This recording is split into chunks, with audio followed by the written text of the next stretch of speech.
Bismillahirrahmanirrahim. Assalamualaikum warahmatullahi wabarakatuh.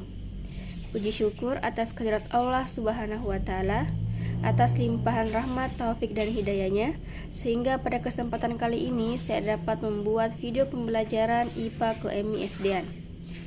Selawat dan salam kita kirimkan kepada Nabiullah Muhammad SAW yang telah membawa kita dari alam kegelapan menuju alam yang terang benderang seperti sekarang ini. Jadi pada kesempatan kali ini saya akan membuat video pembelajaran mata kuliah IPA MI-SD dengan judul materi yaitu pendekatan metode dan model pembelajaran IPA SD-MI. Sebelum saya beralih ke pembahasan, alangkah lebih baiknya saya perkenalkan diri dulu. Perkenalkan, nama saya Sarina, NIM 180104003. Pendidikan Guru Madrasah Ibtidaiyah, Fakultas Tarbiyah dan Ilmu Keguruan, Institut Agama Islam Muhammadiyah Sinjai. Selamat menyaksikan. Jadi, saya akan beralih ke pembahasan yang pertama yaitu pengertian dari pendekatan. Bisa dilihat dari atas.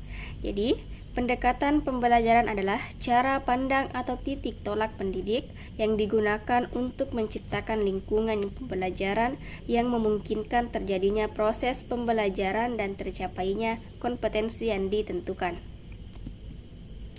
Yang kedua yaitu pengertian dari metode. Prosedur atau cara yang digunakan oleh guru untuk mengimplementasikan rencana-rencana praktis untuk mencapai tujuan pembelajaran. Jadi, metode berfokus pada pencapaian tujuan pembelajaran. Metode pembelajaran adalah prosedur, urutan langkah-langkah dan cara digunakan untuk pencapaian suatu tujuan pembelajaran. Yang ketiga yaitu pengertian dari model. Jadi, seluruh proses dalam pembelajaran dari awal sampai akhir yang disajikan secara khas oleh guru di kelas. Itu model pembelajaran. Jadi, apabila antara pendekatan, strategi, model, dan teknik, dan bahkan taktik pembelajaran sudah terangkai menjadi satu kesatuan yang utuh, maka terbentuklah apa yang disebut dengan model pembelajaran. Jadi, selanjutnya itu macam-macam pada pendekatan IPA. Yang pertama yaitu pendekatan inquiry. Pembelajaran IPA berbasis inquiry dideskripsikan dengan mengajak siswa dalam kegiatan yang akan mengembangkan pengetahuan dan pemahaman konsep-konsep IPA sebagaimana pada pembelajaran dunia alamiah. Jadi yang kedua yaitu pendekatan expository. Pendekatan ini lebih bersifat memberitahu, artinya guru lebih dominan dalam proses pembelajaran. Jadi di sini guru yang lebih dominan menjelaskan materinya. Dalam hal ini, siswa bersifat pasif, hanya menerima pelajaran yang diberikan oleh guru. Yang dilakukan guru pada pendekatan ini umumnya adalah memberikan ceramah, mendemonstrasikan sesuatu, dan lain-lain. Yang ketiga yaitu pendekatan saling temas. Untuk mewujudkan sekolah sebagai bagian dari masyarakat dan lingkungan, pembelajaran IPA dikembangkan dengan pembelajaran sains, lingkungan, teknologi, dan masyarakat atau saling temas. Dalam proses pembelajaran IPA, tidak hanya mempelajari konsep-konsep tetapi juga diperkenalkan untuk pada aspek-aspek teknologi dan bagaimana teknologi itu berperan di masyarakat, serta bagaimana akibatnya pada lingkungan. Yang keempat itu pendekatan pemecahan masalah.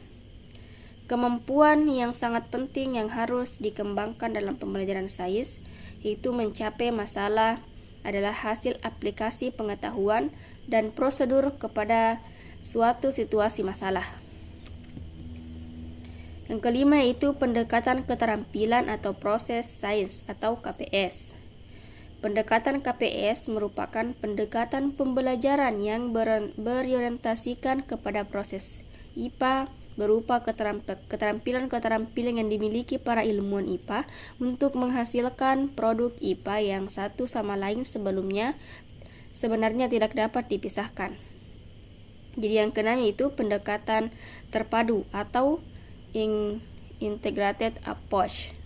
Pendekatan ini intinya adalah memadukan dua unsur pembelajaran atau lebih dalam suatu kegiatan pembelajaran dan dengan prinsip keterpaduan tertentu. Unsur pembelajaran yang dapat dipadukan dapat berupa konsep dan proses, konsep dari satu mata pelajaran dengan konsep mata pelajaran lain, atau suatu metode dengan metode lain, dengan prinsip keterpaduan antar ilmu yang lebih bermakna, dengan terjadi peningkatan pemahaman serta peningkatan wawasan dalam memandang suatu permasalahan. Yang ketujuh itu pendekatan faktual.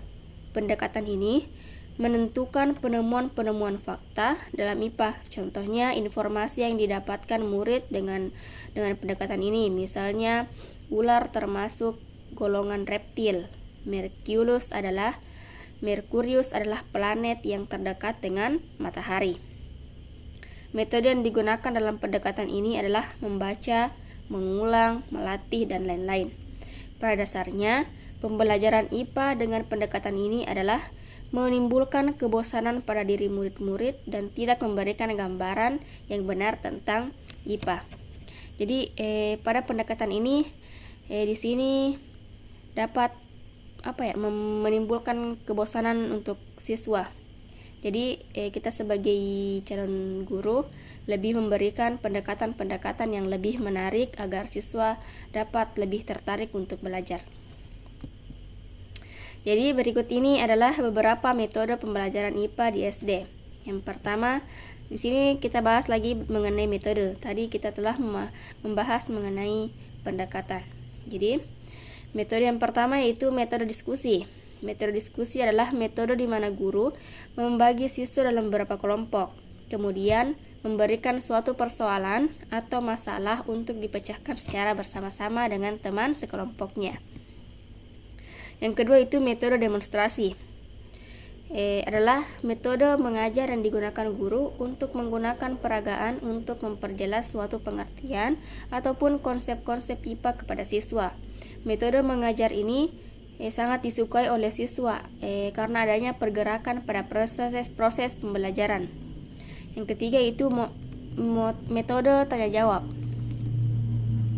Di sini cara penyajian bahan ajar dalam membentuk pertanyaan-pertanyaan yang memerlukan jawaban untuk mencapai tujuan yang diharapkan. Jadi terjadi antara proses tanya jawab. Yang keempat itu metode ceramah. Ya, jadi di sini cara mengajar yang paling tradisional dan tidak asing lagi dan yang telah lama dijalankan sampai sekarang masih ada dalam sejarah pendidikan. Jadi cara ini kadang membosankan, kadang dalam pelaksanaan memerlukan keterampilan tertentu agar penyajiannya tidak membosankan dan dapat menarik perhatian siswa. Jadi pada metode ceramah ini lebih menekankan juga pada kebosanan ya. Jadi lebih memberikan keterampilan yang bagaimana cara kita proses ceramah ini dapat disukai oleh murid kita. Jadi metode eksperimen. Metode pembelajaran eksperimen adalah cara pengelolaan pembelajaran di mana siswa melakukan aktivitas percobaan dengan mengalami dan membuktikan sendiri konsep IPA yang dipelajarinya. Jadi di sini seperti praktik. Metode eksperimen itu seperti praktik, mempraktikkan. Jadi metode study tour. Metode ini adalah metode mengajar dengan mengajak peserta didik mengunjungi suatu objek guna memperluas pengetahuan. Dan selanjutnya, peserta didik membuat laporan dan mendiskusikan serta menimbulkan hasil kunjungan dengan didampingi oleh pendidik. Jadi yang ketujuh itu metode resitasi. Metode pembelajaran ini itu metode pembelajaran dengan mengharuskan siswa membuat resume dengan kalimat sendiri. Dari pembahasan yang telah diberikan, kita memberikan siswa tugas dengan menugaskan dengan membuat resume dari materi yang telah diberikan. Jadi banyak model pembelajaran yang ada, tapi tidak semua model pembelajaran dapat diterapkan dalam pembelajaran IPA di SD. Hal tersebut dikarenakan berbagai macam hal dan sifat materi, serta tujuan pembelajaran itu sendiri. Jadi yang pertama model pembelajaran kontekstual atau contextual teaching and learning atau CTL. Pembelajaran ini merupakan konsep belajar guna mengaitkan antara materi yang diajarkan dengan situasi dunia di dunia nyata yang mendorong pembelajaran membuat hubungan antara materi yang diajarkan dengan menerapkannya dalam kehidupan mereka dan keluarga sebagai anggota keluarga dan masyarakat. Yang kedua itu model pembelajaran kooperatif. Dalam pembelajaran kooperatif yaitu model pembelajaran yang mengutamakan pembentukan kelompok yang bertujuan untuk menciptakan pendekatan pembelajaran yang efektif. Ketiga itu model pembelajaran yang terpadu. Pembelajaran terpadu adalah suatu pendekatan dalam pembelajaran yang secara sengaja mengaitkan beberapa aspek baik dalam intramata pelajaran maupun antar mata pelajaran. Yang keempat yaitu model learning cycle. Adalah suatu model pembelajaran yang berpusat pada siswa. Jadi sini hanya berpusat pada siswa. Jadi model yang kelima yaitu model experiential learning. Adalah pembelajaran yang dilakukan melalui refleks dan juga melalui suatu proses pembuatan makna dari pengalaman langsung. Yang keenam yaitu model pembelajaran Children Learning in Science atau CLIS. Jadi merupakan model pembelajaran yang berusaha mengembangkan ide atau gagasan siswa tentang suatu masalah tertentu dalam pembelajaran serta merekonstruksi ide atau gagasan berdasarkan hasil pengamatan, observasi, atau mencermati buku teks. Yang terakhir itu model pembelajaran discovery atau discovery learning. Jadi proses pembelajaran yang terjadi bila belajar tidak disajikan dengan pelajaran dalam bentuk finalnya, tetapi diharapkan mengorganisasikan sendiri. Jadi itulah tadi pembahasan dari materi pendekatan, metode, dan model pembelajaran. Telah saya berikan macam-macam dari pendekatan, macam-macam dari metode, dan model pembelajaran. Semoga apa yang telah saya sampaikan pada kesempatan kali ini dapat dipahami, dapat kita pelajari masing-masing. Mungkin hanya itu yang dapat saya sampaikan pada kesempatan kali ini, pada video pembelajaran kali ini. Semoga apa yang saya sampaikan dapat kita ambil hikmahnya, dapat kita pelajari, dan kita sebagai calon pendidik dapat mengaplikasikannya di sekolah nanti. Amin. Jadi saya akhiri dengan mengucapkan billahi fisabilil haq fastabiqul khairat.